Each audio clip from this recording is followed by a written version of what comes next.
Ele limpou a gordura da picanha na toalha de renda branca que minha mãe bordou à mão em 1950.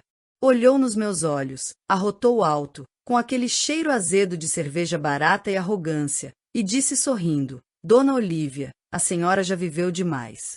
Devia liberar espaço para quem tem futuro. O asilo São Vicente tá com vaga, eu já chequei. Meu estômago revirou de nojo, mas meu coração... Meu coração bateu num ritmo que eu não sentia há anos. O ritmo da guerra. Eu sempre acreditei que a viuvez seria o meu período de descanso.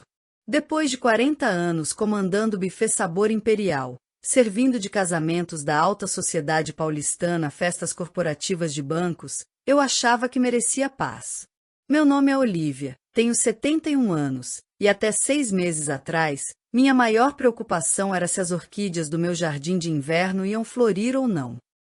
Mas a paz é um luxo que a vida nos tira quando a gente menos espera.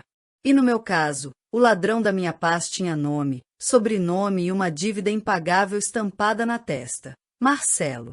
Marcelo era meu genro. Marido da minha única filha, a Aline.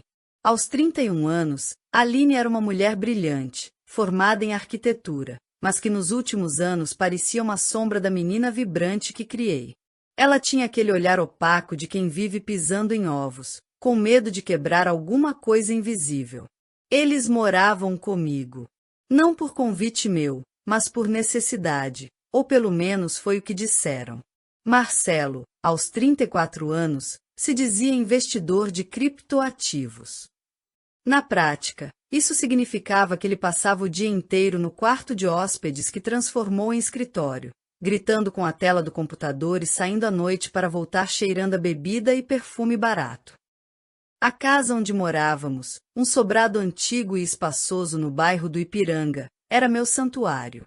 Mas Marcelo agia como se fosse o senhor feudal e eu, a serva que veio de brinde com a mobília. Dona Olívia! O grito veio da sala. O Wi-Fi caiu de novo. A senhora não pagou a conta? Eu tô no meio de um trade importante aqui. Eu estava na cozinha, preparando o lanche do meu neto, o Pedrinho, de 7 anos. Pedrinho era a única razão pela qual eu ainda não tinha explodido. Ele estava sentado à mesa, desenhando em silêncio, encolhido. Ele tinha medo dos gritos do pai. Respirei fundo, sequei as mãos no pano de prato e fui até a sala. Marcelo estava jogado no meu sofá de couro, com os pés em cima da mesa de centro, pés calçados com tênis sujos. A conta está em débito automático, Marcelo, respondi, mantendo a voz calma, embora por dentro eu quisesse arrancar aqueles tênis e jogar pela janela. Talvez o problema seja o tanto de coisa que você baixa nesse computador. Ele riu. Uma risada seca, de escárnio. A senhora não entende nada de tecnologia, Dona Olívia. Volta para suas panelas. E vê se faz um café forte, que hoje a noite vai ser longa. Olhei para ele. Não com raiva, mas com análise. Eu conhecia a gente. Trabalhei lidando com clientes difíceis a vida toda. Havia algo no olhar do Marcelo ultimamente. Não era só a arrogância de sempre. Era medo. Ele roía as unhas. Olhava para a janela da frente a cada 5 minutos. Não vou fazer café nenhum, disse eu, cruzando os braços. E tire os pés da minha mesa. É madeira de lei, mancha. Ele se levantou num pulo, o rosto vermelho. Ele era alto, forte, frequentava academia. Eu tinha 1,60 metros e artrose no joelho direito. A diferença física era absurda. Ele avançou um passo na minha direção, invadindo meu espaço, usando a tática de intimidação que funcionava tão bem com Aline. A senhora tá muito abusada pro meu gosto, hein? Ele sibilou, o hálito quente no meu rosto. Tá esquecendo que quem cuida dessa casa sou eu? Quem é o homem aqui sou eu. Você mora aqui de favor, Marcelo. Minha voz saiu firme, mas senti meu coração disparar. Não se esqueça disso. De favor? Ele soltou uma gargalhada nervosa. Aline é herdeira disso aqui. Metade dessa casa é dela. O que é dela, é meu. Se a senhora continuar enchendo o saco, a gente te interna num asilo rapidinho. Já falei com um médico amigo meu. Atestado de senilidade é fácil de conseguir. Aquilo foi o golpe baixo. A ameaça velada que ele vinha construindo há semanas. Ele queria me declarar incapaz para assumir o controle dos meus bens. Nesse momento, a campainha tocou. E não foi um toque normal. Foi insistente, quase agressivo. Marcelo congelou. Toda a postura de macho alfa desapareceu num segundo. Ele ficou pálido. Olhou para a porta como se fosse a entrada do inferno. Não atende, ele sussurrou, desesperado. Dona Olívia, não atende. Quem é, Marcelo? Perguntei, estranhando aquela reação. Cabranca. É engano. Eu resolvo depois. Vai pro seu quarto com o Pedrinho. Agora. Mas eu não fui. Eu caminhei até a porta. Sai da frente. Ele gritou e tentou segurar meu braço, mas eu fui mais rápida e girei a chave. Abre a porta. Do lado de fora, no portão da rua, havia 2 homens. Não pareciam cobradores de banco. Estavam em uma moto preta, sem placa visível. Um deles, o que estava sem capacete, tinha uma cicatriz feia que descia da sobrancelha até a bochecha. Ele mascava chiclete de boca aberta. Dona Olívia. O homem da cicatriz perguntou. Ele sabia meu nome. Sou eu. O que desejam? O homem sorriu, mas o sorriso não chegou aos olhos. O Marcelo tá aí? Diz para ele que o primo dele veio buscar a encomenda. O prazo venceu ontem. Olhei para trás.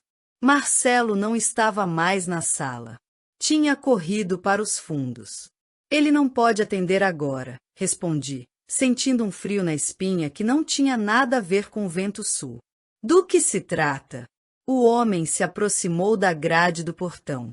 Ele segurava algo no bolso da jaqueta de couro. Trata-se de educação financeira, tia. O Marcelinho pegou uma grana para brincar de empresário e esqueceu de devolver. A gente sabe que ele mora aqui. A gente sabe que a senhora mora aqui. E a gente sabe que tem uma criança pequena, né? O Pedro. O sangue sumiu do meu rosto. Eles sabiam sobre o meu neto. Diz pro Marcelo que os juros subiram. Agora, além do dinheiro, a gente quer uma garantia. E a garantia vai ser essa casa bonita aqui. Ele tem 48 horas para passar a escritura ou dar o dinheiro vivo. Sineo. Bem, a senhora parece ser uma vovó inteligente. Sabe o que acontece? O homem piscou, montou na moto e acelerou, deixando uma nuvem de fumaça e terror na minha calçada. Fechei a porta e tranquei com 2 voltas. Minhas mãos tremiam tanto que deixei o molho de chaves cair. Aquele não era um problema doméstico. Não era só um genro folgado. Eu estava abrigando um homem que tinha colocado a minha vida e a vida do meu neto na mira de agiotas. Caminhei até a cozinha, onde Pedrinho ainda desenhava, alheio ao perigo. Olhei para o desenho dele. Era a nossa casa. Mas ele tinha desenhado monstros pretos em volta dela. Crianças sabem. Elas sentem. Subi as escadas em direção ao quarto da Aline. Precisava acordar minha filha para a realidade. Mas antes que eu pudesse bater, ouvi a voz do Marcelo lá dentro, abafada, mas audível. Eu não tenho escolha, Aline. A gente precisa hipotecar essa merda dessa casa. Sua mãe é velha, ela nem vai perceber se a gente assinar uns papéis por ela. É isso ou eles me matam. E se me matarem, eles vêm atrás de você e do moleque. Mas, Marcelo, é a casa dela. É a única coisa que ela tem. A voz da Aline era um choro contido. Dane-se ela. Ela já viveu a vida dela. Eu preciso salvar a minha pele. Amanhã você vai levar ela naquele cartório amigo meu. Diz que é para atualizar o cadastro da aposentadoria. Ela assina sem ler. Ela é cega para essas coisas. Parei com a mão na maçaneta. A traição doía mais que a ameaça dos bandidos. Minha própria filha estava sendo coagida a me roubar. Desci as escadas silenciosamente. Entrei no meu quarto e tranquei a porta. Fui até o meu armário antigo de jacarandá e tirei uma caixa de sapatos velha do fundo, escondida sob os lençóis de inverno. Dentro da caixa, não havia sapatos. Havia documentos. Papéis amarelados pelo tempo, mas com valor jurídico inquestionável. E havia um cartão de visitas. Um cartão preto, com letras douradas, que eu guardava há 15 anos, desde que servi o banquete de bodas de ouro de um juiz desembargador muito influente, o doutor Siqueira. Ele tinha ficado tão impressionado com meu serviço e minha discrição ao lidar com um incidente familiar embaraçoso durante a festa, que me deu aquele cartão e disse: Dona Olívia, se um dia a senhora tiver um problema que a justiça comum demore para resolver, me ligue. Eu nunca esqueço um favor. Peguei o celular. Minhas mãos não tremiam mais. O medo tinha dado lugar a algo muito mais útil, a fúria fria. Marcelo achava que eu era uma velhinha ingênua que assinava papéis sem ler. Ele achava que a casa era garantia dele. Mal sabia ele que aquela casa não era apenas tijolo e cimento. Aquela casa estava protegida por uma blindagem jurídica que meu falecido marido, contador meticuloso, havia desenhado antes de morrer. A casa estava em usufruto vitalício meu, sim, mas a propriedade raiz pertencia a uma holding familiar que nem a Aline sabia que existia. Mas isso não bastava. Os bandidos lá fora não ligavam para holdings. Eu precisava de uma solução prática. Desquei o número do cartão. Tocou 3 vezes. Residência Siqueira. Uma voz grave atendeu. Boa noite. Aqui é Olívia, do Buffet Imperial. Eu preciso cobrar aquele favor. E precisa ser rápido. Enquanto falava ao telefone, olhei para o retrato do meu marido na comoda. Desculpe, Corrito, Susserai. Vou ter que sujar as mãos. Mas ninguém toca na minha família. Ninguém. Desliguei o telefone com um plano traçado. Mas eu precisava de tempo. 48 horas. Saí do quarto e fui para a cozinha.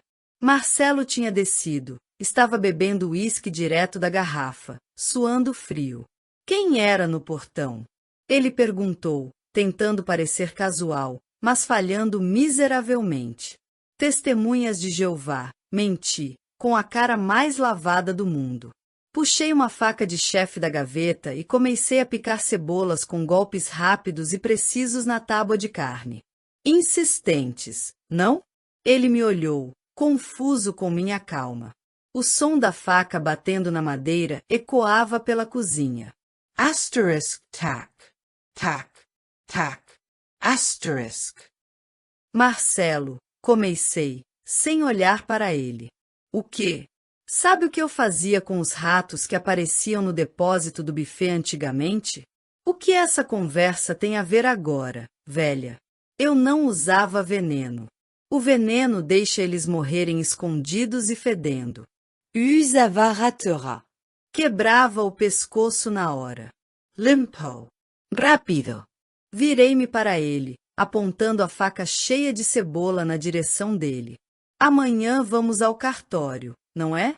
A Aline comentou que precisava resolver uns papéis. Os olhos dele brilharam de esperança e ganância.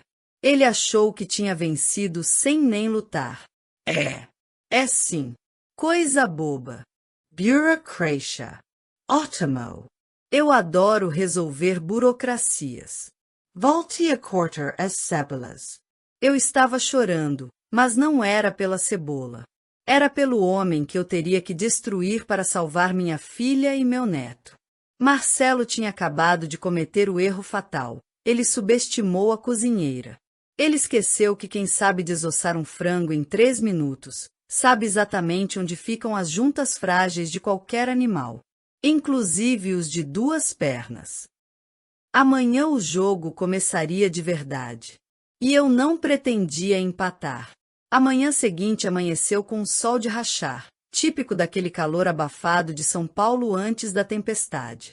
O clima dentro do carro do Marcelo, no entanto, estava mais frio que um frigorífico. Ele dirigia com os nós dos dedos brancos de tanto apertar o volante, os olhos fixos na estrada, mas a mente claramente calculando os milhões que achava que ia ganhar. Aline ia no banco do carona, roendo as unhas até a carne. Eu estava no banco de trás, vestida com meu melhor conjunto de linho azul marinho e segurando minha bolsa com força. Dentro dela, não estavam apenas meus óculos, mas a minha salvação. Chegamos, Dona Olívia, disse Marcelo, estacionando de qualquer jeito na frente do cartório.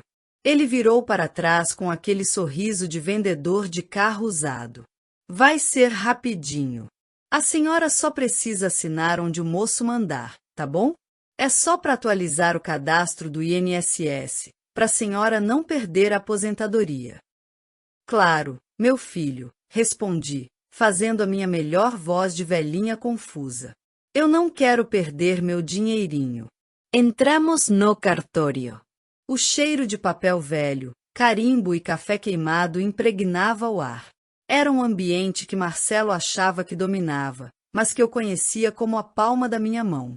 Quantos contratos de buffet eu não tinha reconhecido firma ali? Um homem baixo, suando muito dentro de um terno barato, veio nos receber. Era o contato do Marcelo. O olhar furtivo que eles trocaram confirmou minha suspeita. O escrevente estava comprado. Dona Olívia, prazer, disse o homem, puxando uma cadeira para mim. Vamos agilizar isso. O sistema está lento, então já imprimi tudo. A senhora assina aqui, aqui e aqui. Ele colocou uma pilha de papéis na minha frente. A primeira folha era, de fato, um formulário genérico de atualização cadastral. Mas, com um movimento rápido de prestidigitadora, levantei a ponta da segunda folha. Lá estava, asterisco asterisco escritura pública de confissão de dívida com garantia hipotecária asterisco asterisco. E o credor não era um banco. Era uma empresa de factoring com nome suspeito, provavelmente a fachada legal dos agiotas. Marcelo estava em pé atrás de mim, a mão pousada no meu ombro, apertando levemente. Um gesto que parecia carinho, mas era coação. Assina logo, sogrinha. A caneta tá aí. Aline desviou o olhar, chorando baixinho. Peguei a caneta. Minha mão pairou sobre o papel. Senti a respiração do Marcelo ficar suspensa. Ele já sentia o dinheiro na mão. Ele já se via livre dos motoqueiros. Em vez de assinar, soltei a caneta. Ela rolou pela mesa e caiu no chão. Ops, disse eu. Minha artrite. Aline, minha filha, pegue meus óculos na bolsa, por favor. Não consigo enxergar onde é a linha. Não precisa de óculos, mãe. É só riscar aqui. Marcelo gritou, perdendo a paciência. Ele se abaixou para pegar a caneta. Foi o tempo que eu precisava. Enquanto ele estava abaixado, tirei da bolsa não os óculos, mas um envelope pardo lacrado com o timbre do Tribunal de Justiça. Quando Marcelo se levantou, eu já não era velhinha confusa.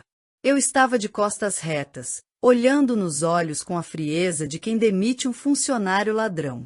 Marcelo, minha voz ecoou no silêncio da sala. Acho que houve um engano. Engano? Que engano? Assina logo essa porcaria. O engano é que você acha que pode hipotecar uma casa que não me pertence. Ele travou. O escrevente arregalou os olhos. Como assim? A casa é sua. Eu vi a escritura antiga. A escritura antiga, corrige, tirando um documento de dentro do envelope. Há 5 anos, quando minha saúde piorou, eu integralizei todos os meus bens, incluindo o imóvel da Rua das Hortênsias, no capital social da holding familiar sabor e raiz luda ***. Eu sou apenas a usufrutuária e administradora. Para vender ou hipotecar qualquer bem, é necessária a assinatura de todos os sócios do conselho administrativo. Marcelo ficou roxo. As veias do pescoço saltaram. Você tá mentindo. Que conselho? Que socios? Eu e meu advogado, o doutor Siqueira. E eu garanto a você, Marcelo, o doutor Siqueira não assina nada sem ler. E ele, curiosamente, é desembargador aposentado. O escrevente, percebendo o tamanho do problema, começou a recolher os papéis discretamente, tentando sumir dali. Isso é fraude. Marcelo berrou, batendo na mesa. Você me enganou.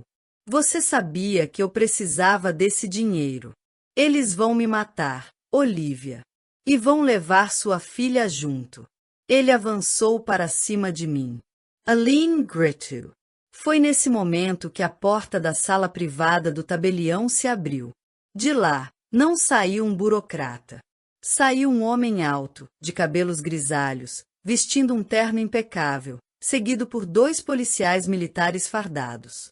Era o doutor Siqueira. Eu tinha ligado para ele. O favor estava sendo cobrado agora. Bom dia, senhores. A voz do doutor Siqueira era grave e cheia de autoridade. Acredito que o senhor seja o Marcelo, genro da minha cliente. Marcelo recuou, olhando dos policiais para mim. O que é isso? Uma armadilha? Não, Marcelo, respondi, levantando-me. Isso é uma medida protetiva de urgência, baseada na Lei Maria da Penha e no Estatuto do Idoso. Violência patrimonial, psicológica e tentativa de estelionato. O doutor Siqueira entregou um papel para o policial, que se aproximou do Marcelo. Senhor Marcelo, o senhor tem uma ordem de afastamento imediato do lar.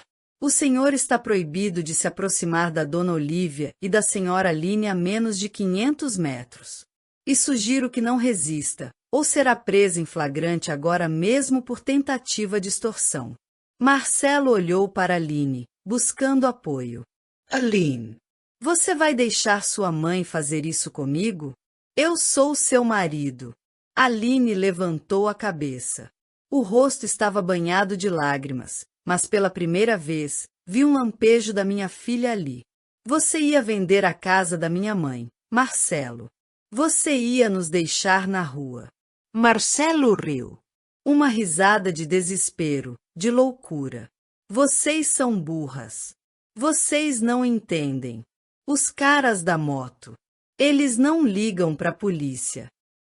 Se eu não pagar hoje, eles vão vir atrás de mim. E se eu não tiver a casa? Ele olhou para mim com ódio puro. Eu vou dizer para eles que a culpa é sua. Eu vou dar o seu endereço novo para eles. Vocês acham que venceram? Vocês acabaram de assinar minha sentença de morte, e a de vocês também. Levem-no, ordenou o doutor Siqueira. Os policiais pegaram Marcelo pelos braços. Ele não resistiu fisicamente, mas continuou gritando ameaças enquanto era arrastado para fora do cartório, sob os olhares chocados das outras pessoas. Quando o silêncio voltou, minhas pernas finalmente cederam. Sentei na cadeira, tremendo. Aline correu para me abraçar, soluçando no meu ombro. Mãe, me perdoa. Me perdoa. Está tudo bem, filha. Acabou. Ele não volta mais. Doctor. Siqueira se aproximou, com o semblante preocupado. Olívia, juridicamente você está blindada. Ele não pisa mais na sua casa. Mas, ele hesitou. Mas os agiotas, completei. A dívida existe.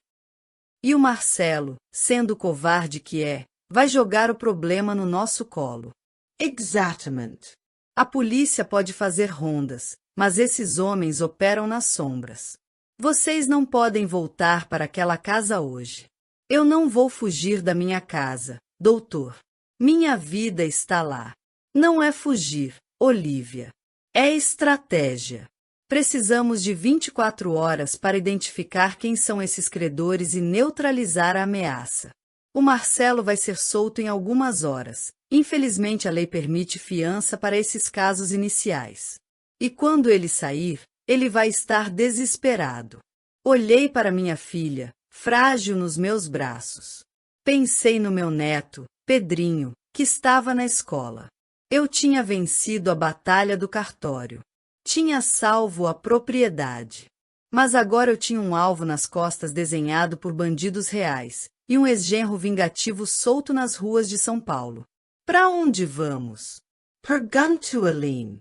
Limpei uma lágrima solitária que escorreu pelo meu rosto. A cozinheira tinha virado a mesa, mas agora precisava limpar a sujeira. Vamos pegar o Pedrinho na escola. E depois? Depois vamos para o único lugar onde o Marcelo não tem coragem de pisar. Vamos para a antiga cozinha industrial do buffet. Lá tem paredes grossas, portões de ferro e, o mais importante, facas bem afiadas. A guerra tinha mudado de campo. E eu estava pronta para servir o prato principal. O prédio do antigo buffet imperial ficava na Moca, um bairro tradicional de imigrantes italianos, cercado por galpões industriais e linhas de trem. Era uma fortaleza de tijolos vermelhos que eu não visitava há 2 anos, desde que decidi fechar a operação externa e focar apenas na administração dos bens. O cheiro lá dentro era de poeira e especiarias antigas, cravo, canela e a memória de 1000 festas passadas. Mãe, isso parece um filme de terror, sussurrou Aline, segurando a mão do Pedrinho com força. O menino olhava para as panelas gigantes penduradas no teto com os olhos arregalados. Não é filme, Aline. É a vida real. E na vida real, a gente não grita quando vê o monstro. A gente se arma. Liguei o desjuntor geral. As luzes fluorescentes piscaram e acenderam, revelando a vasta cozinha de azulejos brancos e bancadas de aço inox. Pedrinho, chamei meu neto, abaixando-me na altura dele. A vovó vai brincar de esconde-esconde. Você vai entrar na despensa de secos, aquela lá no fundo que tem a porta pesada.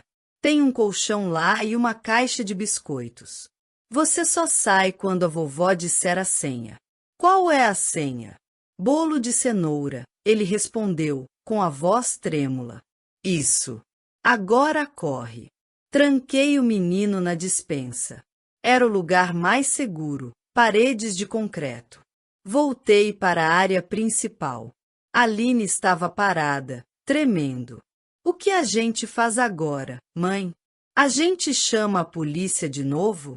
O doutor Siqueira já acionou o Garra, grupo armado de repressão a roubos e assaltos, mas eles vão demorar. O trânsito de São Paulo não perdoa nem a polícia. Até lá, estamos sozinhas. Caminhei até o quadro de ferramentas.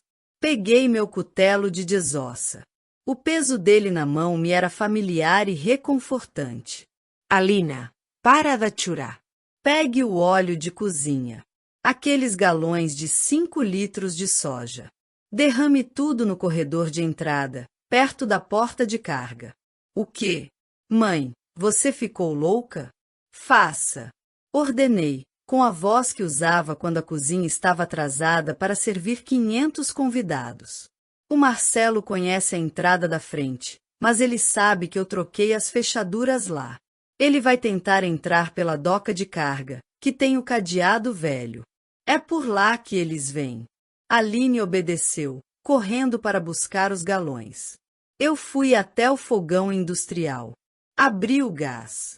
Não para acender o fogo, mas para deixar o cheiro vazar levemente, apenas o suficiente para assustar, não para explodir, ainda. Depois, fui até a gaveta de talheres e peguei o isqueiro longo. 2 horas se passaram. O silêncio era absoluto, quebrado apenas pelo gotejar de uma torneira velha. Então, ouvimos o som de um motor de carro parando na rua lateral. Portas batendo.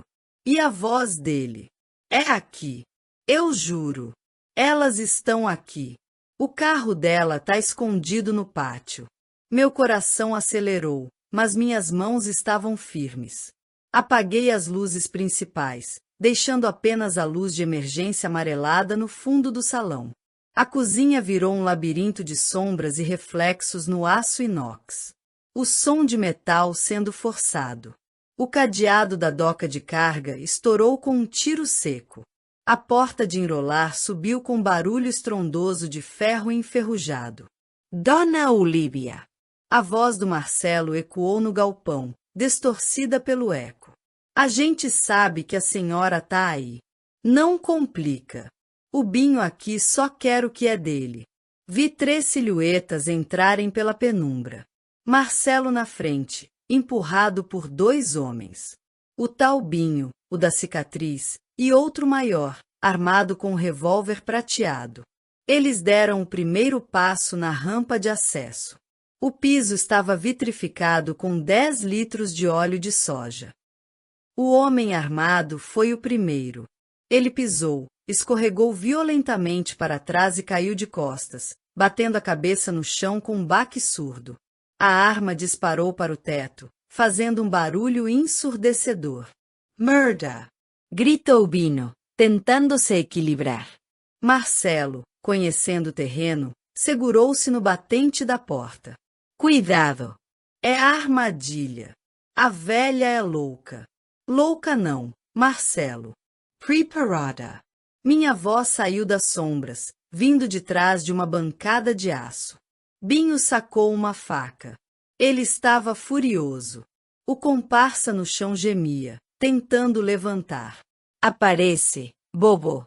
Aparece que eu vou te ensinar a respeitar vagabundo. O dinheiro tá com ela, Binho. Marcelo gritou, desesperado para tirar o alvo das costas dele. Ela tem um cofre aqui. Tem joias. Tem dinheiro vivo do buffet. Uri. Uma risada que ecoou fantasmagórica pelo galpão. Não tem cofre nenhum, Binho. O Marcelo mentiu para você. De novo. Ele trouxe vocês aqui para uma armadilha, porque ele não tem um centavo. Ele vendeu a alma dele e agora está tentando vender a minha. Binho Peru.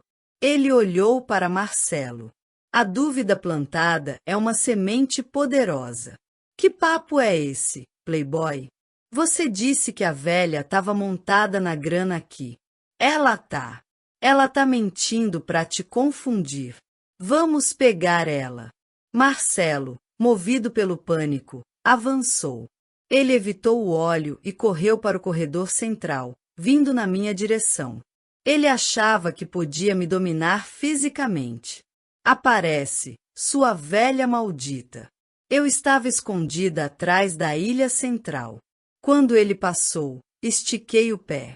Um movimento simples, de judô, que o doutor Siqueira tinha me ensinado anos atrás como defesa pessoal. Mas não precisei. Aline fez isso por mim.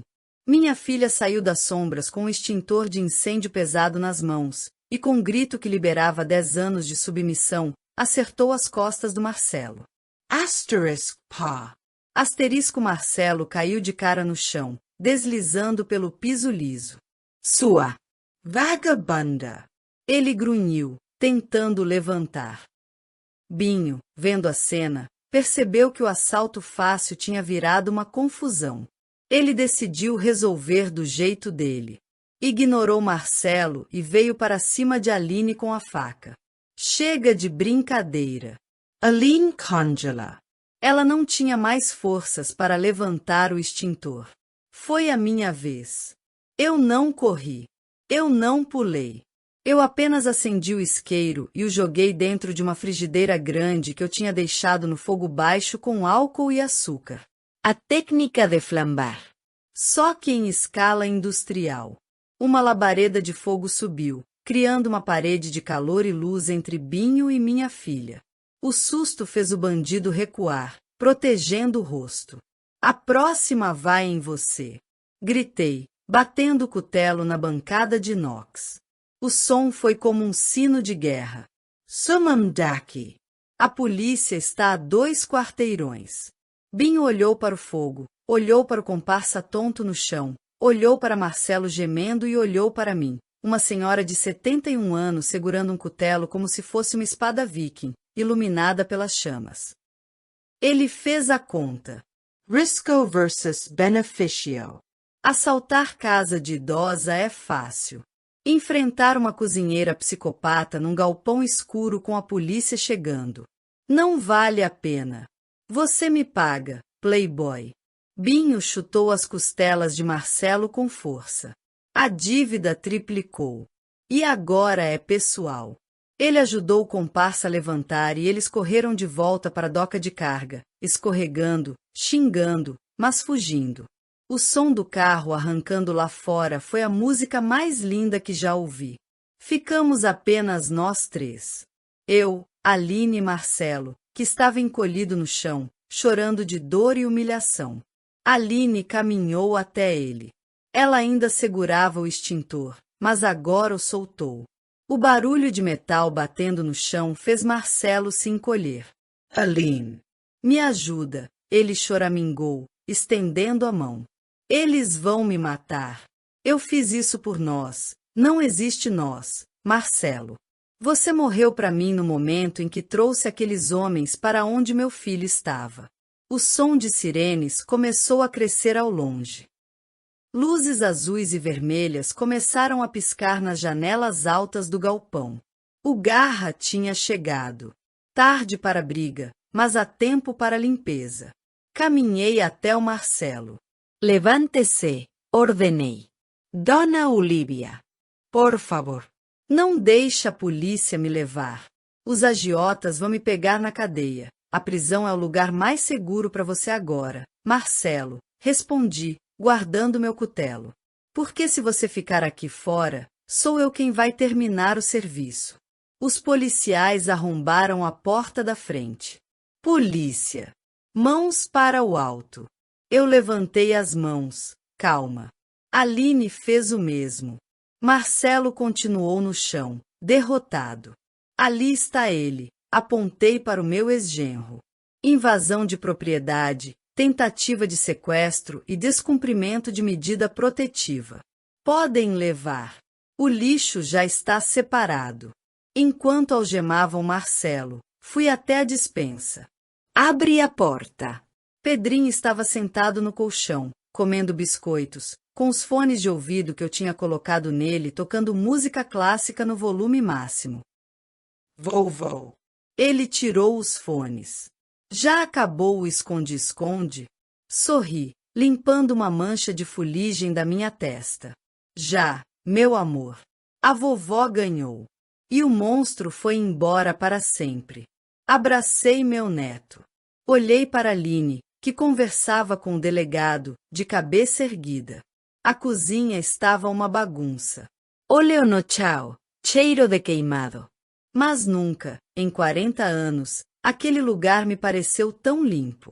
A sujeira tinha ido embora algemada. Mas a história ainda não tinha acabado. Marcelo iria para a cadeia, mas a dívida dele com os agiotas era uma sombra que ainda pairava. Eu precisava garantir que essa sombra nunca mais encostasse na minha família. E para isso, eu teria que fazer uma última visita. Não à polícia, mas a alguém que entendia a língua do Binho. Afinal, uma boa chefe sabe que não se deixa pontas soltas na cozinha. Uma semana depois da Batalha da Cozinha, como Aline apelidou nervosamente aquela noite, eu vesti meu melhor terno preto. Não era para um funeral, embora eu estivesse indo enterrar um problema. O doutor Siqueira estacionou o carro blindado dele na frente de um escritório de contabilidade discreto no Centro Velho de São Paulo. A placa dizia Consultoria Financeira Fênix, mas todos sabiam que ali era o escritório administrativo da quadrilha que emprestou dinheiro ao Marcelo. Você tem certeza disso, Olivia? Siqueira perguntou, tirando os óculos escuros. Eu posso mandar a polícia fazer uma batida aqui hoje mesmo.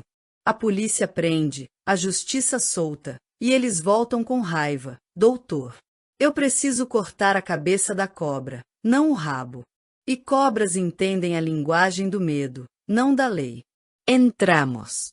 A recepcionista nos olhou com desdém, mas quando viu o cartão do desembargador Siqueira, empalideceu e nos guiou imediatamente para a sala dos fundos. Lá estava um homem de meia idade, careca, com cara de contador entediado. Ele não parecia um gangster, mas eram esses os piores. O tal Binho era apenas o braço, aquele homem era o cérebro. Dona Olívia, ele disse, sem levantar da cadeira. E doutor Siqueira, que visita ilustre. Veio pagar a dívida do seu genro? São 200.000, com os juros de mora. Sentei-me na frente dele. Não coloquei a mão na bolsa. Coloquei sobre a mesa uma pasta simples. O Marcelo não é mais meu genro. O divórcio litigioso foi assinado ontem na penitenciária de Tremembé. E sobre a dívida? Eu não vim pagar. Vim explicar por que o senhor vai perdoá-la. O homem riu. Uma risada fria. A senhora acha que isso aqui é instituição de caridade? Não. Acho que é um negócio. E negócios odeiam publicidade ruim. Abri a pasta. Aqui estão cópias de denúncias prontas para o Ministério Público, a Receita Federal e, claro, para a Corregedoria da Polícia, detalhando o esquema de lavagem de dinheiro através desta consultoria. O Marcelo, desesperado para reduzir a pena dele, abriu o bico. Ele contou tudo. Contas, nomes, datas. O depoimento dele está gravado e guardado em 3 cofres diferentes. O sorriso do contador sumiu. O Marcelo é um rato, ele sibilou. Sim, ele é. Mas até os ratos são úteis quando estão encurralados. Inclinei-me para a frente. A proposta é simples. O senhor esquece meu endereço, esquece o nome da minha filha e do meu neto, e considera essa dívida como prejuízo operacional causado por um golpista incompetente. Em troca, essas denúncias continuam guardadas. Se um fio de cabelo da minha família for tocado, ou se o motoqueiro Binho aparecer na minha rua de novo, o doutor Siqueira aperta um botão, e o seu império de agiotagem vira pó nas manchetes do Jornal Nacional amanhã à noite. O silêncio na sala foi pesado. O homem olhou para o doutor Siqueira, que apenas assentiu, confirmando a ameaça. Ele sabia que brigar com um desembargador influente e uma viúva que não tinha nada a perder era suicídio comercial. Ele pegou uma caneta, rabiscou algo num papel e o empurrou para mim. Era nota promissória assinada pelo Marcelo. Leve. E diga ao seu ex-genro que ele tem sorte de estar preso. Porque aqui fora, o crédito dele acabou. Peguei o papel. Rasguei em 4 pedaços ali mesmo. Passar bem. 1 ano se passou. A casa no Ipiranga nunca mais teve aquele clima pesado de medo. As janelas estão abertas. O sol entra. Aline voltou a trabalhar. Ela assumiu a parte administrativa do meu patrimônio e descobriu que tem um talento nato para números. Um talento que o Marcelo passou anos dizendo que ela não tinha. Ela está fazendo terapia e, semana passada, aceitou sair para jantar com um colega arquiteto. Sem pressa. Apenas vivendo. Pedrino parou de desenhar monstros. Agora ele desenha super-heróis. E, curiosamente, a heroína principal dos desenhos dele usa um avental e segura um cutelo, embora ele diga que é uma espada mágica. E o Marcelo? Bem, as notícias correm. Soube que a vida na prisão não é fácil para quem entra com fama de bater em mulher e idosa. Ele tentou mandar cartas pedindo perdão, pedindo dinheiro, pedindo visitas. Todas as cartas voltaram para o remetente com carimbo vermelho que eu mesma mandei fazer. Asterisco, asterisco, destinatário desconhecido, asterisco, asterisco. Hoje é domingo. Estou na minha cozinha, a original, a de casa. O cheiro de picanha assada enche o ar. Mas dessa vez, a carne é de primeira, comprada com meu dinheiro, e quem vai comer são as pessoas que me amam e me respeitam. Olho para a toalha de renda branca na mesa. Está impecável. Lembro da frase dele: a senhora já viveu demais. Devia liberar espaço.